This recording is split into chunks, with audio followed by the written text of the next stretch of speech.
Metal Gear Solid 2 Sons of Liberty was first released on the PS2 back in 2001 to critical acclaim. Starting the story off on a tanker, where a new Metal Gear is rumoured to be held, the game then controversially switches the focus to a new playable character, whose mission is to infiltrate an offshore decontamination facility that's been taken over by terrorists. However, like all Metal Gear storylines, not everything is as it seems, as the player slowly uncovers the web of lies and intrigue by various people with their own political agendas. In the first part of 2 videos, I've managed to put together as many Easter eggs, references, and any other points of interests that I could find. And if you do enjoy this, then subscribe, that way you can stay up to date on the release of part 2, as well as all future videos I put up. Now it's time to save the world from the threat of another Metal Gear.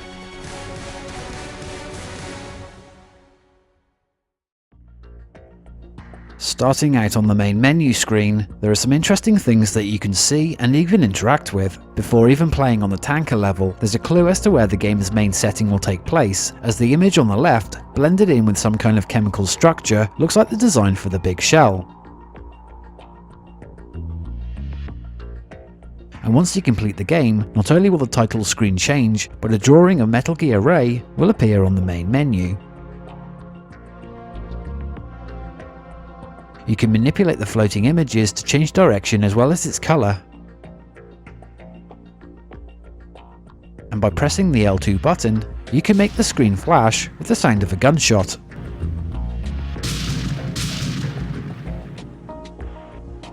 The name of the tanker that Solid Snake infiltrates at the start of the game is called Discovery, and like Snake and Otacon's first names, David and Hal, are all references to the movie 2001: A Space Odyssey. David was the protagonist, Hal was the computer AI, and Discovery 1 was a spacecraft.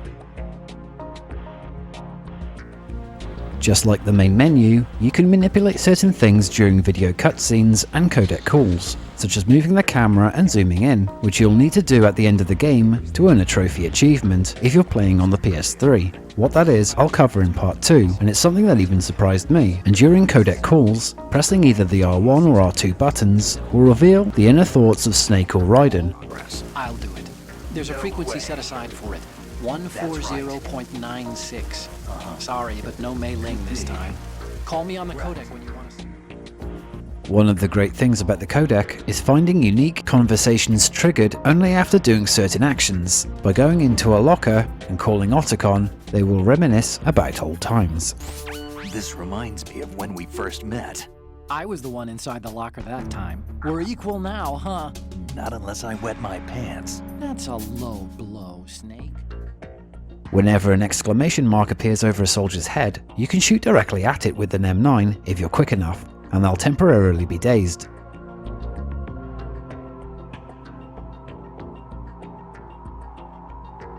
In the locker room are a couple of posters that Snake can interact with. Call Otacon while looking at one of these models, and you'll hear his disapproval. What do you think you're doing, Snake? You don't have enough to keep you busy? Try to remember the mission if you can. When hiding in a locker with one of the posters and zooming into it, Snake or Raiden will give the poster a sloppy kiss. If the player leans against the posters and taps on the top half, it will make a comical sound. But trying this from the bottom half of the poster will trigger a state of alert. Even the searching guards will get distracted by the posters.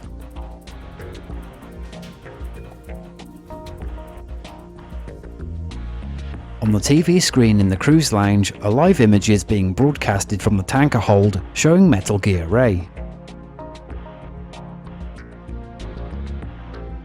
The soldier standing by the entrance to the engine room looks to have a fly infestation, and by performing an item shakedown on the soldier, he'll drop the rotten ration, which is the source of all the flies. If collected, then the flies will follow Snake for a brief time.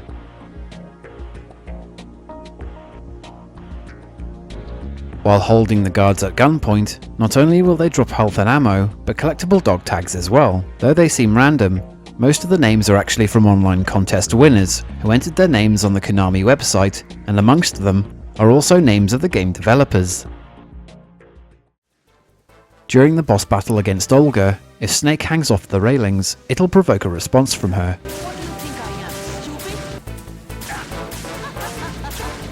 and after the battle, Snake can shoot more tranquilizer rounds into her while she's unconscious to get a reaction from Otacon. What are you doing? How could you shoot someone who's unconscious? What are you, some kind of a monster? In the passage next to the engine room, fans will recognise the toy model of Foxhound member Vulcan Raven, but try shooting at it and the model will start firing ball bearings, though sadly, the soldiers don't slip up on them.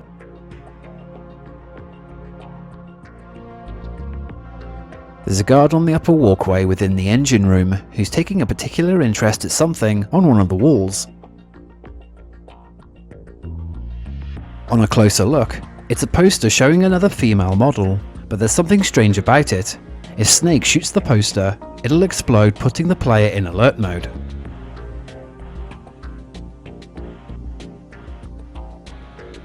A probable joke by the developers can be found with the lockers near the Semtex infrared sensors. Two of the lockers have posters of supposed Konami developers. The intention here is to open the middle locker with the female poster to show another one of her back, while closing the adjoining locker door will reveal a poster of a male seemingly trying to hold onto the locker's handle. Although you don't see her, the character Mei Ling, who was one of the Codex support team members from the last game, makes a voice cameo. After the player saves the game at least 13 times, she can be heard reproaching Otacon. Hey! What a crock! What did you do with that little cheat sheet I made you? Oh, there it is. Hey! That's really, How could you do that? You know how busy I am and you... it's not what you think. Though I'm not sure if this is a random occurrence, or the same marine is always found like this, but in the first hold Snake enters, there's one standing in the second row who seems to have forgotten to put on his trousers. In the second hold with the two screens, you can operate the overhead projector that will switch the image of the Commandant from one screen to the other.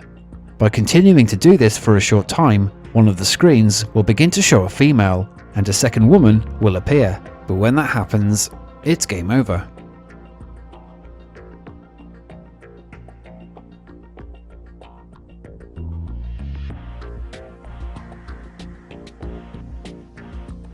By using the camera on one of the projector screens, you'll capture a ghostly image of MGS game designer Hideo Kojima.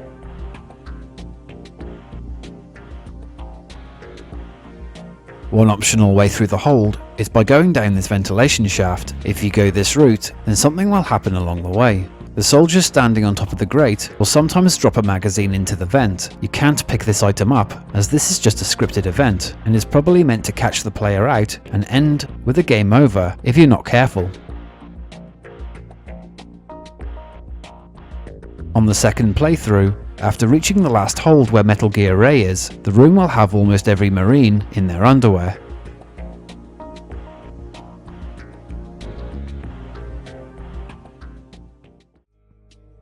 When Snake finally reaches the computer to upload the pictures from the camera, the startup screen reveals a few things of interest that can be hard to see without pausing it. Game developer Konami is seen here. Arms Tech Corporation gets a name drop, whose former president Kenneth Baker died from exposure to the Foxdie virus on Shadow Moses, and there are two references to another Kojima game. Tokugawa is the name of the corporation in Police Notes, and the Commandant has the game title as his username.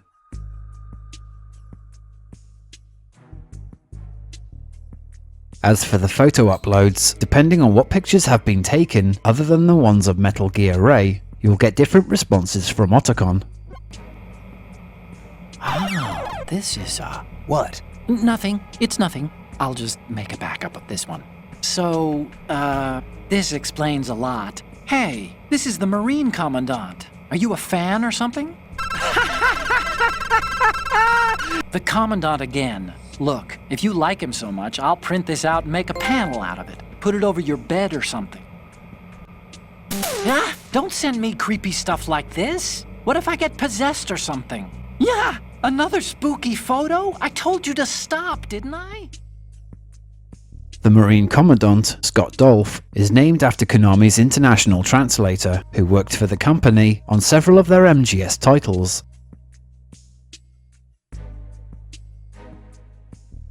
Fast forward 2 years, where players now take control of Raiden in the Big Shell. You're tasked with logging into the first node to bring up the Soliton radar. Before this happens, you have to put in a name, birthday, and nationality, which will later pay off when Raiden looks at his dog tags at the end of the game. But there are some other cool things to note. Typing in the name of certain Konami developers will automatically input their birthdays and nationality. If the player's birthday is the date of gameplay, they'll be congratulated.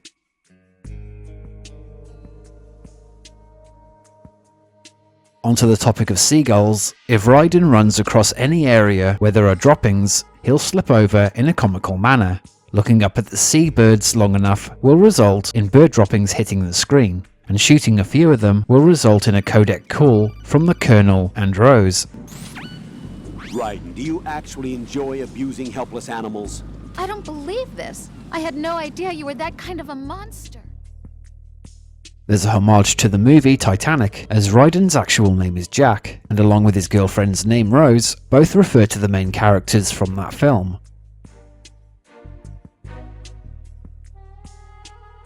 When Snake first introduces himself, he uses the alias Pliskin, which is the name taken from Kurt Russell's character, Snake Plissken, from the film Escape from New York, a character whose personality, name, and look were influences on the creation of Solid Snake, and are both respected as living legends.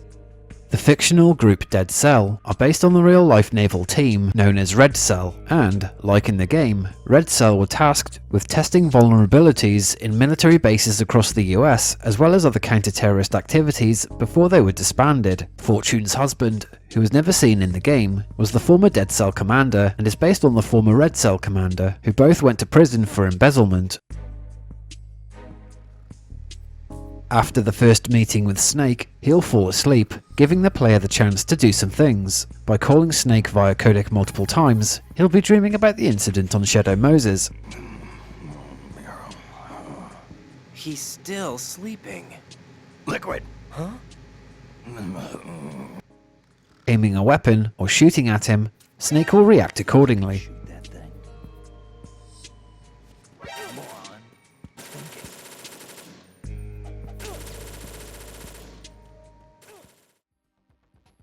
In the men's restroom in Strut C, if you look at one of the urinals in first-person view, the Colonel will respond to this action if he's called via codec.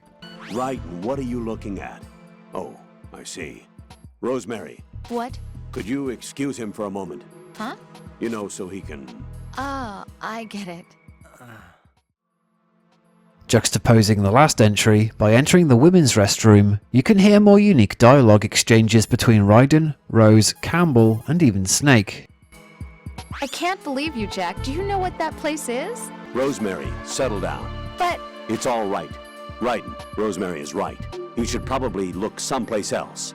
I can really sympathize with you there, though. you guys are unbelievable. This will even affect the saving option, as Rose will refuse to save the player's game. So, Jack, what do you want? What do I want? Well, I'd like to save, if that's okay. Then go ahead. This is a joke, right? Rose. What now? What do you mean, what now?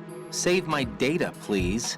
When using the codec in one of the cubicles, it'll provoke a strong reaction, or a worse response, if Raiden has equipped a pawn mag. Raiden, what are you doing there? With that? I don't believe it. What are you thinking? Enduring your duties? I highly disapprove.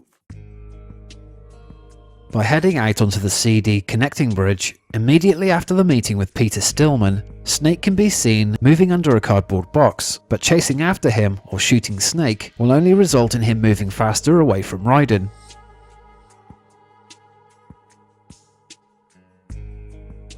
On the mission failed screen is a set of letters and numbers that are difficult to make out for what they mean, but they're actually statistics showing the player's current progress. Arm strength means the number of pull-ups done. Prudence is the number of times the player has saved. Ammo used explains itself. Alert number is the amount of times Raiden is discovered. Nuet is the number of enemies killed. Damage amount means the hits received to the player. Camera position XYZ are the camera coordinates at the time of death. Area move is the number of times Raiden has moved between areas, and vanished point is likely the area where Raiden died in. At any point in the game during combat, if you go into first person view before getting killed by gunfire, you will see the screen crack. During certain parts of the game, Raiden may be required to hang from a ledge. This can cause a bit of panic to some, as the grip gauge depletes fast, but did you know that by performing 100 pull-ups, Raiden's grip gauge will be stronger at level 2, and you'll be able to hang on for longer. Another 100 will take you to level 3, and even the Colonel and Rose will respond. If patience to complete 100 isn't for you, then a quicker way would be to drop off a ledge and immediately grab the ledge below, which will count as 10 pull-ups. At any point in the game, if you're feeling inclined to humiliate one of the soldiers, start by putting them to sleep, and carefully shoot only one foot and one of their hands, and then the third and final shot should be at their radio. When they awaken, they'll be unable to run, shoot or call for backup. Then you can see how they react.